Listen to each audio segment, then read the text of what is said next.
कभी दिन में 2-4 लोग आ जाते थे मिलने के लिए, जब वो दिन में ड्यूटी पर नहीं होते थे। कभी रात में आ जाते थे 2-4 लोग मिलने के लिए। बड़ा विचलित सा कर देने वाला माहौल पूरे हॉस्पिटल का है। सभी लोग परेशान हैं कि हम इस तरह का कोई व्यक्ति और इतना बड़ा एजुकेटेड पर्सन भी इस तरह की चीजें कर सकता है। नहीं का कोई टाइम नहीं था, कभी दिन में ड्यूटी तो कभी रात में ड्यूटी। जी सर, आपका नाम? डॉक्टर बाबर। डॉक्टर बाबर कहाँ प्रैक्टिस करते हैं सर आप? Famous Medicare Saharanpur. Doctor Adeel, एक संदिग्ध आतंकी पकड़े गए हैं फेमस हॉस्पिटल से।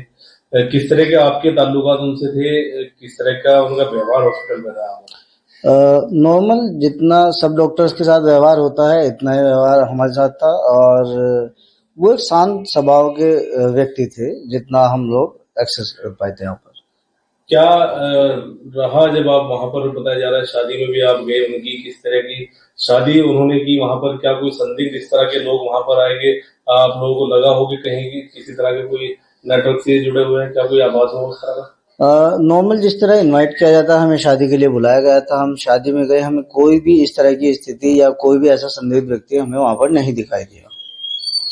हॉस्पिटल में बताया जा रहा है कुछ लोग उनसे मिलने के लिए आते थे, वो किस तरह के लोग थे, क्या जानकारी है आपको? नहीं, हॉस्पिटल में जो लोग उनसे मिलने के लिए आते हैं ऐसी तरह की कोई हमें जानकारी नहीं। बताया जा रहा है जो आवास उनका है जहाँ पर वो रह रहे थे सहारनपुर में, उसमें आपने उन्हें वो मकान दिलवाया था, आपके जानने वालों को मकान किसी का? नहीं, वो हॉस्पिटल अथॉरिटीज की तरफ से प्रोवाइड कराया गया था उनको जो हाउस था, और किसी मानक मोह में जो शख्स है उन्होंने उनको दिलाया गया था। मेरी जानकारी में मकान मालिक का नाम पता है, उसका मोबाइल नंबर है, मेरे आज तक मिला भी नहीं। क्या कुछ किराया था उस मकान का और कौन पे करता था उसका? 9,000 रुपए उसका किराया था, हॉस्पिटल अथॉरिटी उसको पे करती है। अब जब डिटेन किया गया, जब पकड़ा गया यहाँ से अदील को, तो आप लोगों को भी जांच एजेंसी ने शक के घेरे में लिया, पूछताछ हुई, किस तरह का आपने सपोर्ट किया? क्या कुछ उन्होंने पूछा और क्या कुछ आपने बताया? और आगे अब जब आप लोगों से पूछताछ की जा रही है लगातार, तो माहौल कैसा है हॉस्पिटल का? सभी स्टाफ से, जितने भी कॉलेज हॉस्पिटल के स्टाफ है और डॉक्टर, सबसे पूछताछ की गई है और सबने सहयोग किया है। आगे भी कोई पूछताछ की जरूरत या कुछ ऐसा ही आवश्यकता पड़ती है तो सब पूरा सपोर्ट किया जाएगा। और माहौल बड़ा विचलित सा कर देने वाला माहौल पूरे हॉस्पिटल का है।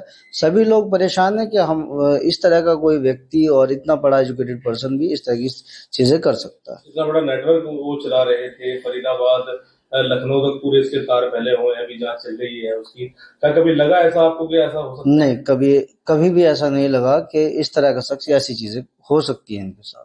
पत्नी जो है उनकी, वो भी बताया जा रहा है सहारनपुर से है, तो क्या सही है? इसके बारे में जानकारी नहीं है क्योंकि हम बारात में नहीं गए थे, शादी में गए थे। बारात में 4 लोग जाते हैं, तो उसके बारे में जहां वो बारात बता रहे थे कि टनमर के आसपास जानी है, तो ये नहीं कह सकता कि शादी सहारनपुर में। डॉक्टर जैसे पेशे पर इतना बड़ा बदन हुआ था, डॉक्टर साहब क्या कहेंगे?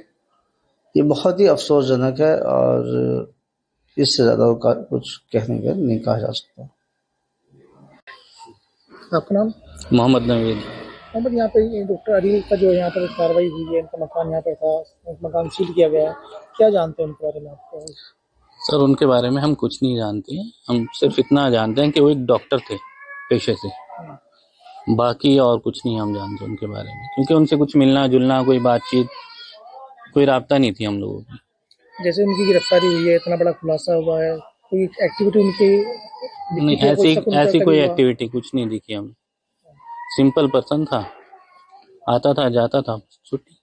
किस टाइम आने तो कोई टाइम? आने का कोई टाइम नहीं था, कभी दिन में ड्यूटी तो कभी रात में ड्यूटी। कभी ऐसा लगा हो आपको कि भाई कोई संदिग्ध लोग उसके घर पे आ रहे हो, मिलने आ रहे हो? संदिग्ध तो हमें कुछ नहीं लगा। कभी दिन में 2-4 लोग आ जाते थे मिलने के लिए, जब वो दिन में ड्यूटी पर नहीं होते थे। कभी रात में आ जाते थे 2-4 लोग मिलने के लिए। बाकी ऐसा कुछ नहीं लगा हम लोगों की कुछ ऐसी एक्टिविटी चल रही है। लेकिन क्या कहना चाहेंगे, डॉक्टर कैसे, उनका डॉक्टर का था, कि इस बारे में तो हम लोग कुछ नहीं कह सकते, क्योंकि ये तो इंसान का दिमाग है, कौन क्या कर जाए कब, उसके बारे में कुछ नहीं कह सकते। प्रभातखबर.com, विश्वास वही, रफ्तार नहीं।